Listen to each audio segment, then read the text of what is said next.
And welcome to the Big T Show. I am Big T, and we are back. I doing something a little different this week. Not, I didn't set up the system with the mic. This is a clip-on.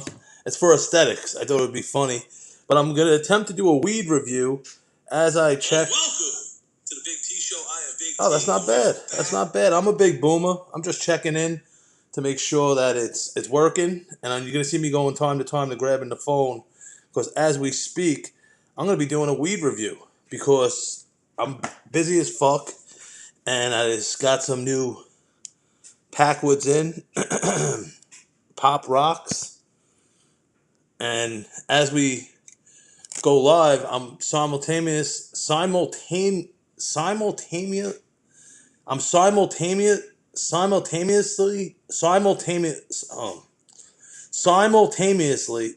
Why can't I say that fucking word? Simultaneous. That's a tough one. I wish someone was here. Simultaneously. I can't even get it right. But as we do both things at once, I'm gonna record this because I wanted to get some thoughts out. We had a busy week with the clip-ons high, like in Tommy Boy. Dark Side of Comedy, new Vice series, pretty sad. Chris Farley, the first episode, checked it out. And I'm going to get this going with the mic and the little fucking Zoom thing I bought to record. But for now, this works. Like I said, I want to get some thoughts out. I'm simultaneously, I still can't say that word, doing a time lapse to do the weed review, because that's what I do now. I do weed reviews. I love it. I love weed. Everyone's reviewing pizza, this. Why not do what you love? Do what you know. I know fucking weed, And I love it. People starting to love it. I did a bunch of things already, but the donut dollar ones, Dave Roller rolled them. People like that one. Let me just show everything. I'm doing this video as simultaneously recording. So listen, I do what I want. This is a selfish act of me talking, and I'm going to attempt this. As I'm going to review it at the end. I'm going to burn this down. 2.5 grams of flour, perfectly rolled in a beautiful blunt, like 25 grams of THC. I read recently that it's not. Let's say there's like 30%, 25%. It doesn't mean like if you have the highest that it's the most gaseous. That just means there's THC, but there's other things that go into it. The cannabinoids. There's so many different things that is above my pay grade. I can just tell you how high I get. And if something gets me high, that means it's good because my fucking tolerance sucks. But this is a last minute, Packwoods. I pack everything into my fucking schedule. I have a show tonight. I have people to see. I need to shower. That takes time. I got a lot of surface area. But I'm loving the weed reviews. It's fun. It's fun. You smoke a weed and give a fucking review. But I got a show tonight at Local 92.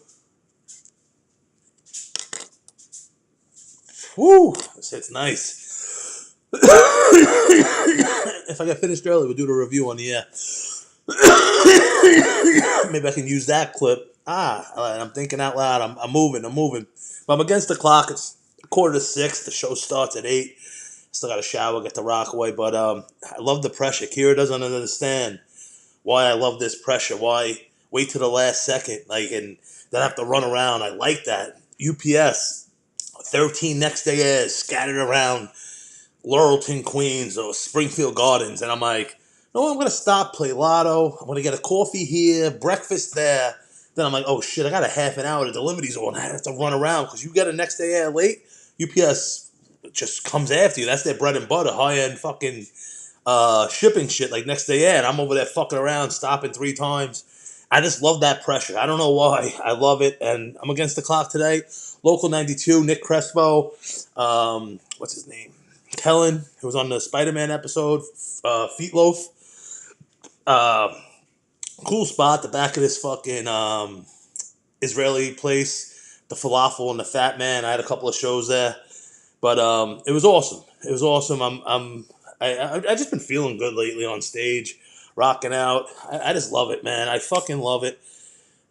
Something should have been doing my whole life, but who cares? Because I'm doing it now and I'm having fun and I have so much to talk about and even more to get into. And I have a show in Rockaway tomorrow. The Moonlock, not the Moonlock Cafe, the Moonlock, 96th Street. This lady Fawn, one of the nicest people you ever fucking meet in your whole life. Thai lady, awesome Thai food. I went there for a mic show, then a mic, and I'm like, no, this is my fucking neighborhood. I'm Big fucking T. This is Rockaway. I love Rockaway. Let me go there and light this fucking stage on fire. Let them know who the fuck I am. I went there. I did it. And lit the stage on fire. Sean Mullen, who's hosting it, cool comic from Florida, have me on the show tomorrow night. Start the weekend off right. Some Thai food, sticky rice, big tea. Then you're drinking under the moonlight at Rockaway Beach, the end of the summer. Like, am I painting a picture for you? Like, why wouldn't you come? You know, I'm riding my bike there, driving home in the dark on your bike. It's a little dangerous. It's a little fun. You know, the endorphins from burning down the stage. You know, and it's a beautiful thing. And that leads me into like shows in Rockaway. You know, I've had them. Some places didn't have me back, and I don't understand. It's their business. But like I always say, like even if you didn't like the first show, how do you not say, "Hey, can we change this? Can you get that? Can you get a fucking midget lineup? Can you get an all trans lineup? Can you get midget trans? Can you do this? Can you get fucking only fat people? Can you get only fat Polak or whatever it is?" Like, and we had awesome shows. I can't understand it, but the Moonlight people having a show. The lady Fawn, Sean Mullen, just a super nice lady, cool dude. Can't wait to rock out tomorrow. Start my Memorial Day weekend. Roast Battle Sunday. I might get canceled. I was bouncing some jokes off my comic friend outside of Mike the other night. And he's like, those seem a bit racist. But it's a roast battle. That's what, you're not supposed to be racist, but you're going for it, you know? And it's one of the untapped places still in society where you can say things and hopefully get away with it. Might not get on SNL, but who the fuck wants to be on SNL? You know, like fucking rules and bullshit. But I just wanted to get into, we had a local show. Speaking of places that have me back, I just want to shout out to Sugar Bowl, Spilly, his brother, Jake, all the people working, the new kid Brendan I met who helped me with the sound. Since I started 5 years ago, I can't believe it's been 5 years, you know? They blessed me with the last Tuesday before Labor Day. And I always thought, like, no, I want to be so famous that eventually, like, it's going to be, I'm not even going to say names, but famous people that I become friends with because I get so good. And I invite them down. We spend a day at the beach. We barbecue. Then we go and burn down the Sugar Bowl with an amazing show. And the business side of it last year, Mark Norman, I just been on a show with him. He was on a show here last year. I was on a show with him in Eastville. One of my greatest moments, he's like, hey, he gets on stage. He's like, hey, Big T, say some Jew jokes for me. And I'm like, yeah, he must have been listening to my set. It was awesome. I proceeded to give him a whole bunch of edibles and CBD and mislabel him, and he probably didn't need them. But it was an experience, and he came down to the Sugar Bowl and rocked the fuck out last summer. He wasn't like in my brain like it was a couple years ago, like, oh, these people are going to be my friends and come down. It was a business deal, but you know what? He still came down to breezy, and so many people, he was already blowing up last year, let alone what people see him this year as he's really blowing up. And I'm so appreciative of Spilly and all the boys, John and Amy from a couple years back when she was still involved, and Jake and all the whole crew of having me back, and all the comments that came down. It's like I had someone on a couple of years ago, and the girl went to Bedford Avenue, Brooklyn, and it's on Bedford Avenue in Queens. You know, it's like it's hard to get here. It's hard to explain that. Oh, my man Oleg Cutler, OG Rocks, always mention him. Sponsors the THC TV cooking show. Came down, rocked out at the block party. We had a block party show last week also. Shout out to Sammy and them for having us. He came down, filmed it. I'm gonna chop that video up.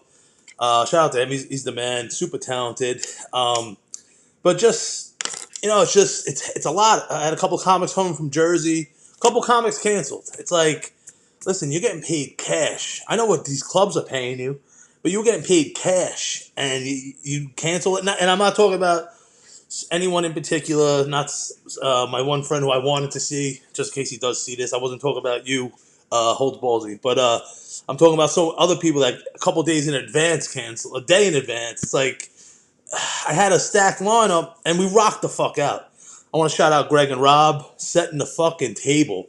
They're hilarious. They're crowd favorite. It's them and Phil 987 as like the most requested people I get, besides like someone super, super famous. And they're going to be famous. They're fucking hilarious. They're my boys. They're my friends. Setting off the show the right way. Packed house. Easy 100 people. Like, and we, if it was if the bigger the place, we could have held more. You know what I mean? People were like in the door, outside on the patio, just fucking, just to watch the show. And you know what I mean? I was hosting. Hopefully I set the table. They went up. They fucking hit a home run. My man Nick Carey, the doctor, came down with him. He did a spot. People were loving him. And then my man Michael Rourke, Bronx Funny. Yo, when I first started, I was going to the creek in the cave, and it was like hipster puke, cunty fucking, clicky motherfuckers, and I was just getting discouraged because I knew I was funny. Shout out to Ernest James, and I told him this, and one time I was on index cards because I'm like, how the fuck do these people remember jokes? I was taking a class, and I had jokes on index cards. And I'm at the creek in the cave reading off the index cards. Like, when I started UPS, the guy training me, he's like, you got to know your next 10 to 15 stops, all random addresses. How the fuck? I don't want to be like, hey, I smoke a lot of weed. How the fuck do you remember in your head without writing it down? This is all before this new program they had. And jokes, how the fuck do you remember jokes? And I could do it easy now, but it just started. It's a different muscle. And I remember him saying in the crowd as I was stumbling through a joke, and he doesn't remember saying this, but I remember it because I became friends with him. He's a cool dude. And he's like, yeah, when this guy gets off those cards, I want to hear what he has to say. He's funny. And like moments like that, Michael Walsh. But there was a lot of clicky bullshit at the creek. And I loved it. I still went. It was a cool fucking dive bar, Spanish restaurant, basement mic. It's what comedy is. These random personalities just thrown together. I like that, but it was very clicky, and in the beginning, I know I'm rough around the edges. I know I rub people the wrong way. I know who the fuck I am, what I do. I know what I'm doing. So I was like, no, I need something different.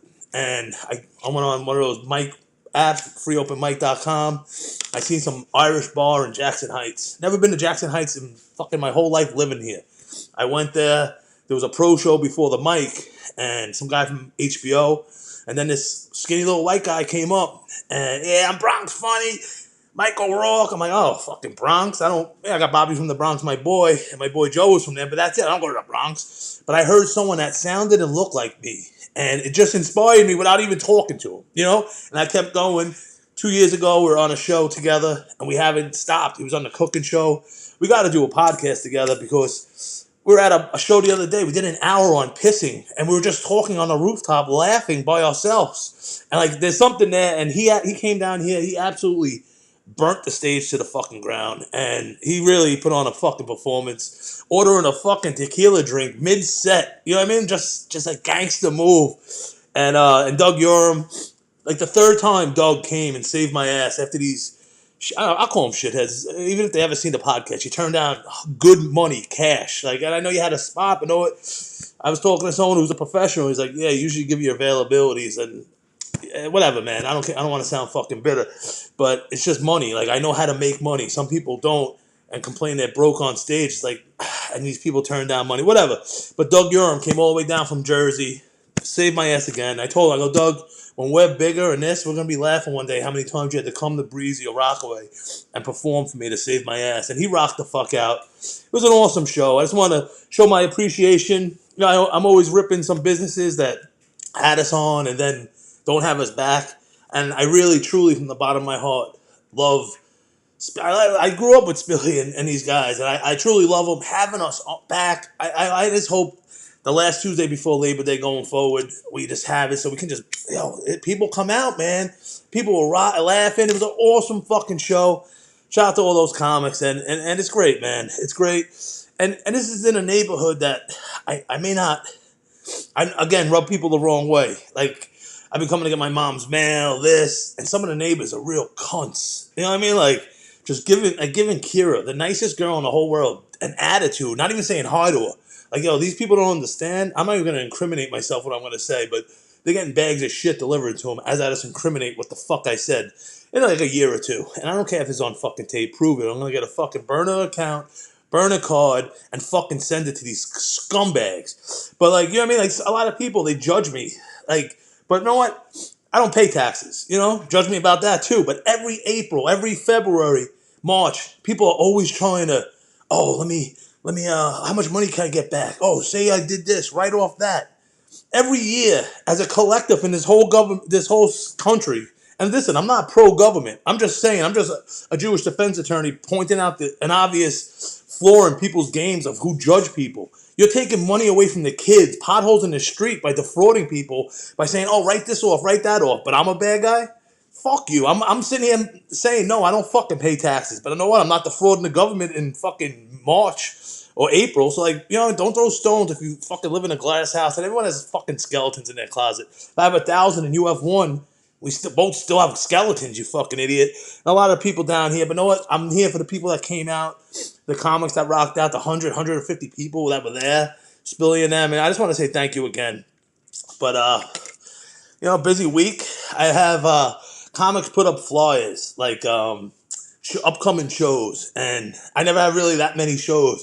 And I didn't have much for September, except for this hamburger eating contest I'm in at the end of the Mermaid Parade by Meetup Grill. Shout out to Mike Florio. Meetup Grill, amazing burgers, 116th Street. Try them out. Used to work for Seinfeld, celebrity chef. Cool dude, even better food. No, good food, really good food, even better, cooler dude, something like that. He hand in hand, good dude, good food. And he needs someone local for the hamburger eating contest. I'm like, I'm going to be there. Big Tits Big Picks on the stomach, shirt coming off. And I'm going to put it down because, I'm a professional eater. We got into that before about the time I won the corned beef. I came in tied for second at the corned beef eating contest with my uncle Billy Lilly. Excuse me. And once you get paid, and I got that envelope full of cash, I became a professional.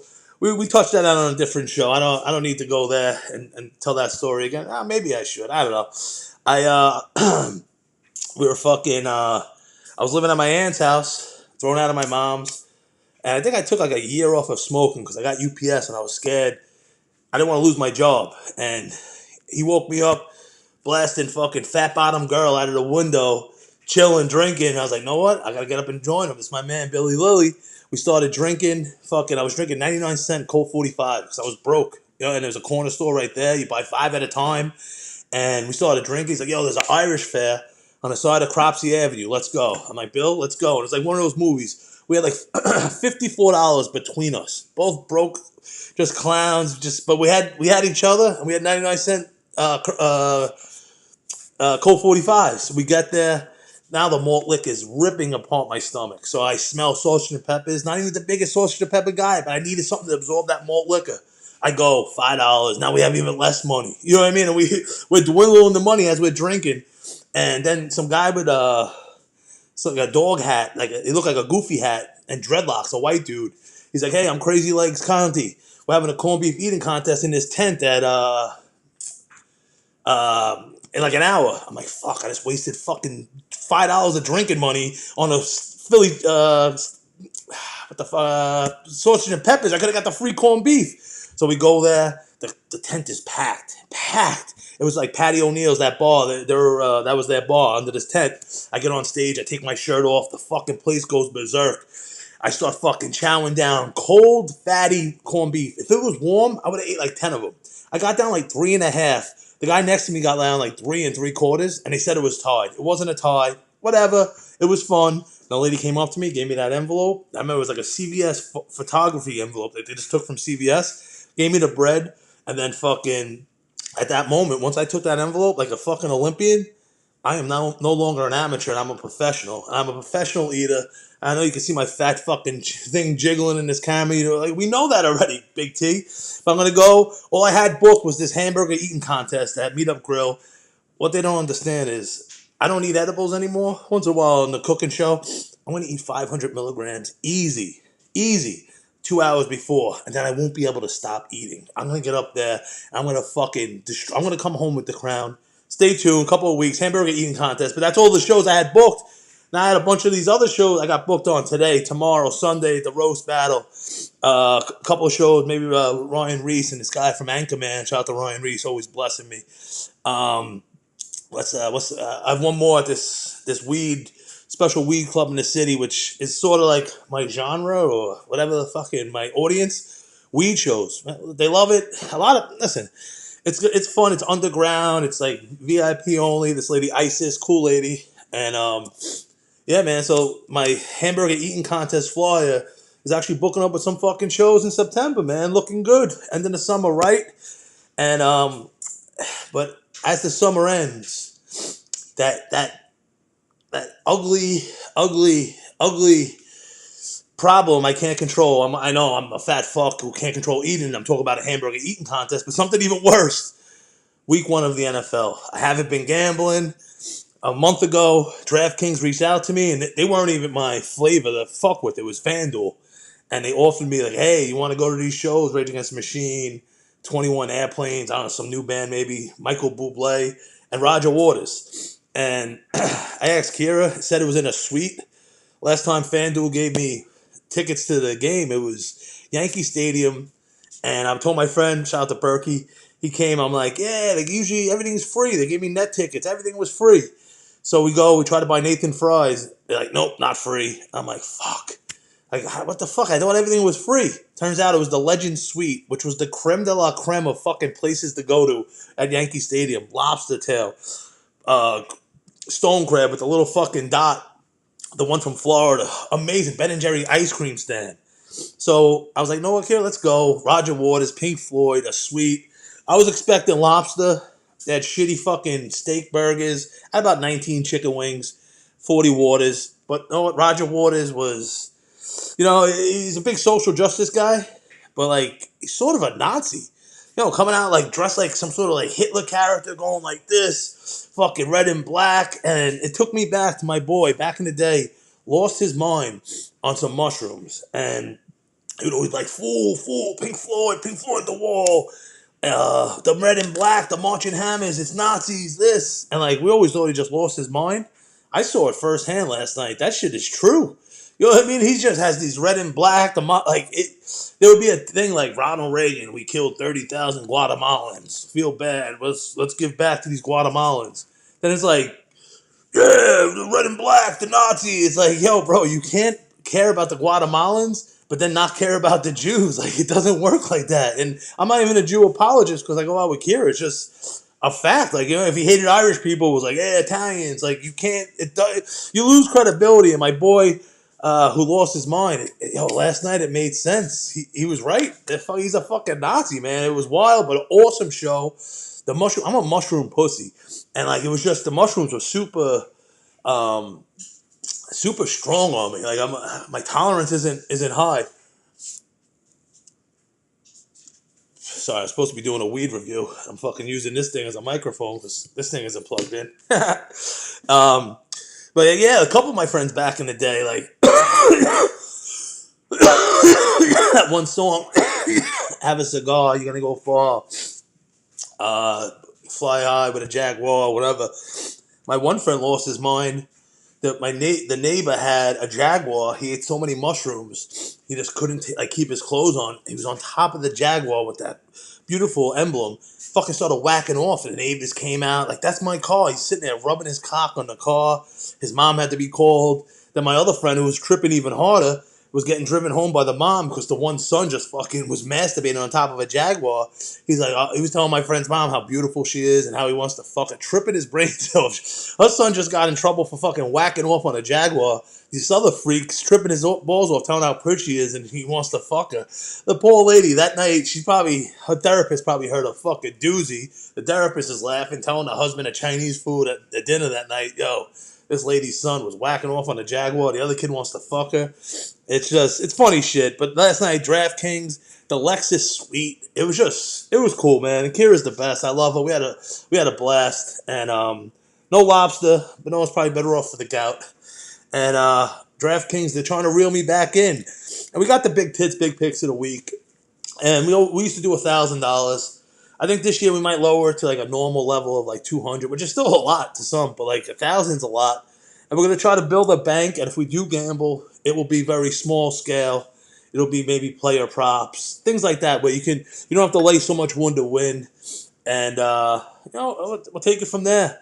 It's every year football comes around, NBA, I stop for a while. And maybe I won't even get back into it. I might do it for fun for the show, but I love the Big Tits Big Picks of the week. It's something where you can document your winnings. Like as a degenerate gambler, and we almost hit so many times, and it's true. It's true. So many times we were one team away from really breaking the bank, and oh yeah, that's what. Also, we're gonna get into the, like that. We'll cross that bridge next week when I record. I know that forces me to record at least a half hour every week, and I might even turn it in like to Burger and the Dog. Some of you remember when I first started. Shout out to Reese. We had a podcast before I did comedy. It was a sports show, but all I would talk about is shitting and like Reese is like, no, it's a sports show, and I'm like, yeah, but we shit every day. Sports is on NFL's only on 3 days a week. Like shitting's winning, and it stopped. But like maybe I always only give it like 2 minutes. I'm like, no one wants to hear about gambling or sports. And know what? This selfish act of me talking to get better at stand up.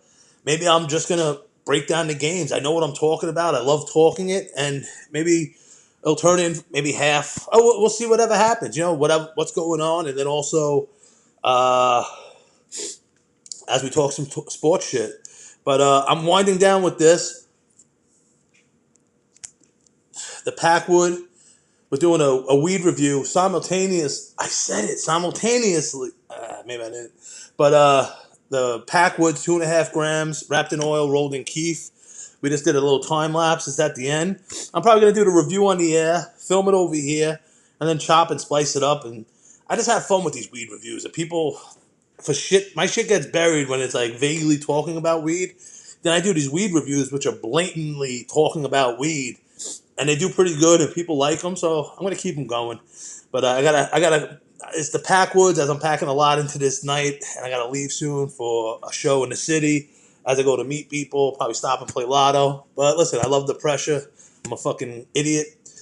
But this is almost done.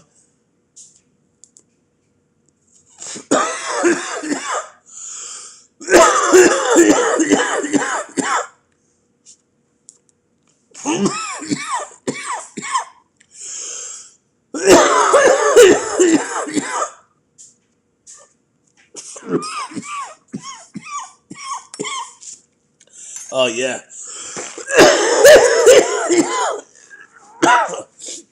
Yeah, professional on the air. Listen, I'm gonna do the weed review, and then maybe take this clip and use that for the thing. And we are back. Packwoods, Pop Rocks, 2.5 gram blunt. You know what? I like it. It lasted the whole show, burnt for like a half hour to the head. You're supposed to probably share it with somebody. I don't know. I think a regular pre-roll with the joint does a little better. It's good, and I've been down this road with Packwoods before. They make good stuff. Is it great? I don't know. I'm gonna be honest. I give it around an 8.2. It's better than the sevens, but it's not in the nines, not in the high eights. I'm gonna give it an 8.2. Packwoods, Pop Rocks Hybrid, 2.5 grams. That's been another weed review by Big T. And remember, be the person you are when you're high. And I'm going to probably use that clip for the weed review, so that's why I just did it on the air. I'm doing a bunch of things. I'm fucking recording a weed review as I'm recording the show. And listen, that's it, man. We got a couple of shows. September's coming in hot. One of my favorite times of the year. As a fat person, less baby powder, less friction. And it's just a great time of the year, man. And I love every season. Summer, we had a blast, but I'll see you next year. Football season, NBA, and a lot of shows. And that's it, man. It's been another episode of the Big T Show. And remember, be the person you are when you're high. See you next week. Later.